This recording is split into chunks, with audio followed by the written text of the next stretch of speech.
Welcome to Nation Info Hub. तो कैसे हैं आप सभी।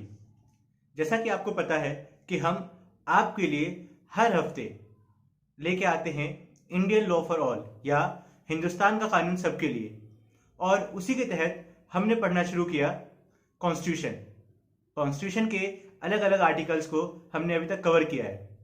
अभी तक पूरे के पूरे 1 से लेके आर्टिकल 20 तक हम कवर कर चुके हैं, और अभी मौजूदा जो पिछले कुछ एपिसोड्स में हम आर्टिकल 21 को समझ रहे हैं, क्योंकि आर्टिकल 21 जो है वो बहुत बड़े इंटरप्रिटेशन के साथ आता है। उसको बिल्कुल एक आप सोचिए कि खुले आसमान के नीचे आपने रख दिया है तो उसके अंदर लगभग हर चीज कवर कर लेता है वो।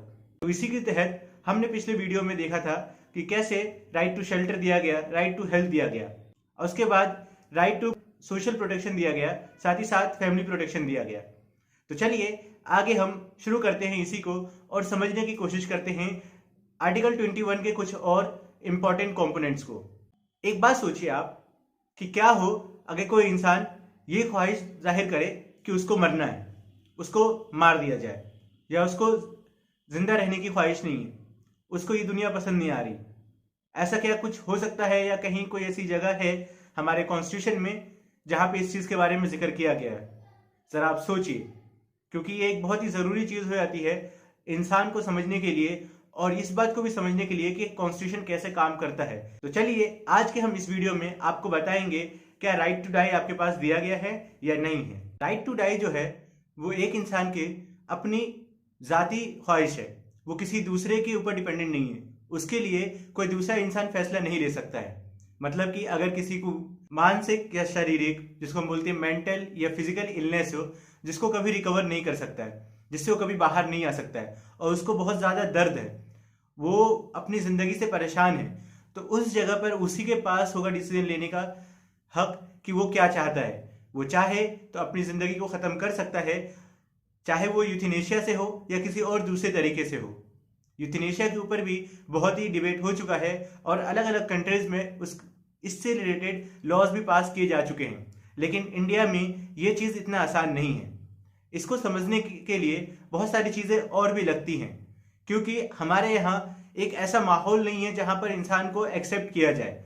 किसी के डिसेबिलिटीज के लिए, जिसको वो कभी रिकवर नहीं कर सकता है, या मेंटल इलनेस है जो कभी बाहर नहीं आ सकता उससे, या कोमा में चला गया कोई, जिससे वो ब्रेन डेड हो गया, अब उसकी जिंदगी वापस आने की कोई उम्मीद नहीं है, और उसका दर्द है, ये कौन खत्म करेगा? तो ये फैसला किसी एक इंसान के ऊपर है, उसके लिए बहुत सारे लोग मिलकर फैसला नहीं ले सकते हैं। अब इंडिया में हम जो देखते हैं वो एक चीज है कि लोग फोर्सफुली दूसरे लोगों को टॉर्चर करते हैं, प्रेशर देते हैं, मेंटली इल कर देते हैं कि वो सुसाइड कमिट करें। अगर कोई इंसान किसी दूसरे के प्रेशर में आके सुसाइड कमिट करता है, तो वो जो इंसान जिसके प्रेशर में आके उसने सुसाइड किया है उसके ऊपर क्रिमिनल चार्जेस लगेंगे, क्योंकि आप किसी को खुद की ख्वाहिश के हिसाब से मरने का हक नहीं दे रहे हैं। आप किसी को प्रेशर डाल रहे हैं, आप किसी के ऊपर इतना जान लगा दे रहे हैं, ऐसी लगा दे रहे हैं कि वो तंग आ गया, वो परेशान आ गया, और उसने आपकी वजह से अगर सुसाइड कर लिया तो आपके ऊपर लगेगा क्रिमिनल चार्ज। लेकिन वहीं पे अगर बिना किसी रीजन के, बिना किसी वजह के, अपनी परेशानियों की वजह से, खुद की वजह से किसी ने सुसाइड किया है, तो किसी दूसरे इंसान के ऊपर आप चार्ज नहीं लगा सकते हैं। इंडिया में सुसाइड जो है बहुत कॉमन है। वो आप स्टूडेंट्स के बीच में देख सकते हैं, आप फार्मर्स के बीच में देख सकते हैं, आप फैमिलीज के बीच में देख सकते हैं। आप देखते हैं कहीं पे डाउरी की वजह से, जहेज की वजह से लिया जाता है, सुसाइड कर लेते हैं लोग। कहीं पे कर्ज ले लिया है, लोन ले लिया है, वो खत्म नहीं हो रहा है, उसके वजह से भी सुसाइड कर लेते हैं। और भी बहुत सारी चीजें हैं जो कि इंडिया में सुसाइड की तरफ लोगों को बढ़ाती है। और नौजवान जो यंग है हमारे मुल्क के, वो खास करके 3-4 चीजों की वजह से सुसाइड कमिट करते हैं। उसमें सबसे पहला आ जाता है स्टडी को लेके। उनके ऊपर इतना प्रेशर बना दिया जाता है कि आपको ये करना है, ये भी पढ़ना है, वो भी पढ़ना है। इतना प्रेशर डाल दिया जाता है कि वो उस प्रेशर को झेल नहीं पाता है, और उस प्रेशर में आकर वो सुसाइड कर लेता है, जो कि एक गलत चीज है। आप फिर देखते हैं किसानों को लेके कि वो पहले कर्ज लेते हैं कि हम खेती करेंगे, अपनी खून पसीना लगा देते हैं खेती पर, और फिर जब वो अपना सामान बेचने के लिए जाते हैं तो आपको क्या मिलता है?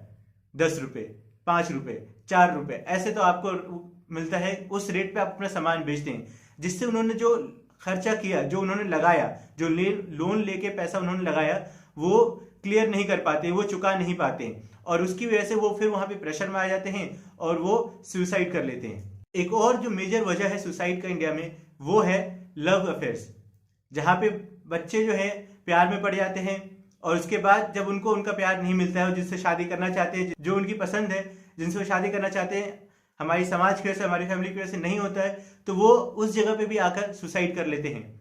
और एक होता है ऑनर किलिंग भी। ये सब एक अलग चीज है, इसमें राइट टू डाई नहीं आता। यहाँ पे फोर्सफुली किया गया है, प्रेशर में डाल के किया गया है।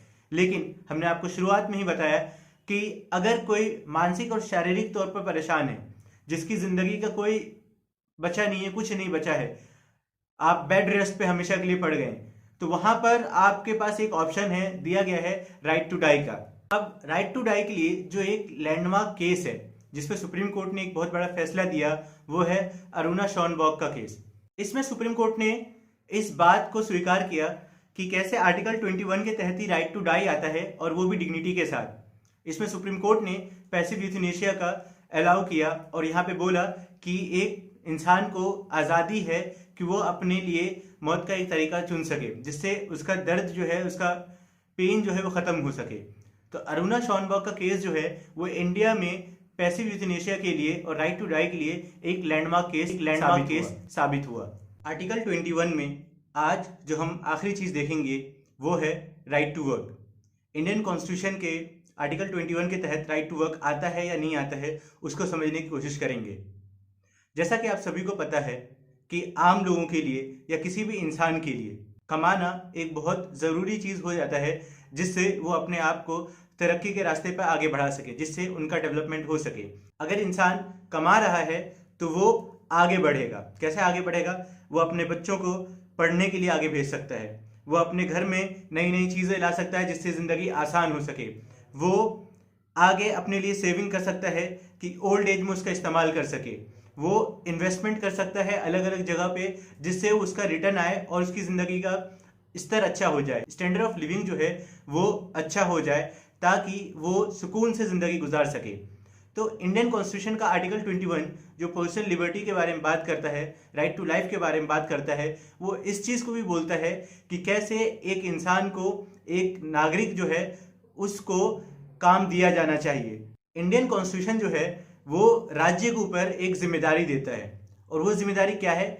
वो जिम्मेदारी है कि हर नागरिक को एक ऐसा ऑप्शन दिया जाए, एक ऐसी अपॉर्चुनिटी दी जाए जिससे वो अपनी तरक्की कर सके, उसको काम मिल सके और उसकी तरक्की हो सके। अब राइट टू वर्क जो है वो बताया गया है, उसके बारे में बात किया गया है इंडियन कॉन्स्टिट्यूशन का आर्टिकल 41, और साथ ही साथ इंडियन कॉन्स्टिट्यूशन का ही आर्टिकल 43 वो बोलता है, स्टेट को जताता है, बोलता है कि आपको एक ऐसा काम करना है जो आप वेलफेयर के लिए कर सको, जो एक सामाजिक बदलाव के लिए कर सको, समाज में एक अच्छाई लाने के लिए कर सकें।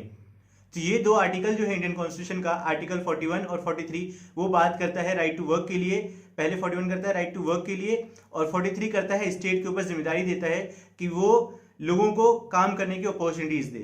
अब राइट टू वर्क के लिए जो एक इंपॉर्टेंट केस है, जो बहुत ज़रूरी केस है, वो सबको समझना चाहिए, वो है Bandhua Mukti Morcha versus Union of India and others. Bandhua Mukti Morcha versus Union of India का जो केस है, उसमें जो पेटिशन फाइल की गई थी वो है आर्टिकल 32 के तहत, जो कि है रिट पेटिशन, और उसमें इस बात के बारे में डिमांड किया गया था कि चाइल्ड लेबर को कैसे ख़त्म किया जाए। इस केस में होता ये है कि बिहार से बच्चों को किडनैप करके यूपी में लाया जाता है और उनको फैक्ट्रीज में काम करने के लिए लगा दिया जाता है। वो बच्चे 14 साल से भी कम उम्र के होते हैं। अब जब ये 14 साल की बात आती है तो आपको याद आना चाहिए कि कैसे इंडियन गवर्नमेंट ने एक लॉ पास किया, एक अमेंडमेंट एक्ट पास किया जो था राइट टू एजुकेशन, और इसमें बोला गया कि जो भी 14 साल से कम उम्र के बच्चे हैं उनके लिए पढ़ने का होना चाहिए और उनको चाइल्ड लेबर नहीं कराना चाहिए और काम नहीं कराना चाहिए। लेकिन Bandhua Mukti Morcha versus Union of India and others का जो केस है, इसमें सुप्रीम कोर्ट ने ये बात बोला कि उनके हालात को ठीक करने के लिए काम किया जाना चाहिए। मतलब वो जो बच्चे हैं जिनको काम करने के लिए लगाया जा रहा है फैक्ट्रीज में, उनके हालात को ठीक करने के लिए कुछ काम किया जाना चाहिए, जैसे कि उनको एजुकेशन प्रोवाइड करना चाहिए और उनको हेल्दी खाना दिया जाना चाहिए ताकि वो सेहतमंद जिंदगी गुजार सके काम करते करते फैक्ट्री में ही। तो ये था राइट टू वर्क के तहत एक केस जो हमने समझा, और यहीं पे आर्टिकल 21 हमारा आज हुआ ख़त्म। आप हमारे आर्टिकल 21 के पुराने वीडियोस भी देख सकते हैं और अच्छी तरीके से उसको समझ सकते हैं कि हमने स्टेप बाय स्टेप कौन कौन सी चीज़ों को लिया जो आर्टिकल 21 के तहत मेन है, उसको हमने समझने की कोशिश करी। हम नीचे कमेंट सेक्शन में अपने सारे वीडियोस की लिस्ट लगा देंगे, लिंक दे देंगे, आप उस पर क्लिक करके पुराने वीडियोस भी देख सकते हैं और समझ सकते हैं।